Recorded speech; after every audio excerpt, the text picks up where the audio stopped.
امروز میخوایم بریم از مردم بپرسیم ببینیم چند نفر میدونن پرینتر سه‌بعدی چیه. سلام.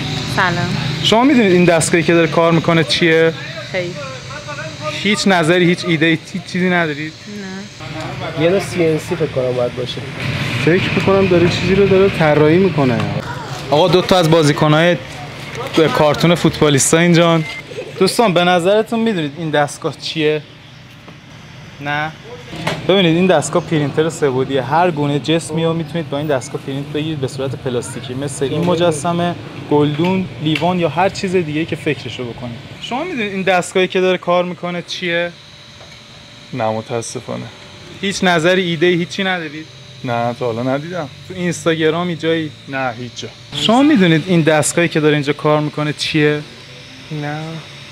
بله ایشون هم نتونستن. این دستگاه پرینتر سه‌بعدیه، باش این قالب‌های خوشگل رو طراحی می‌کنه.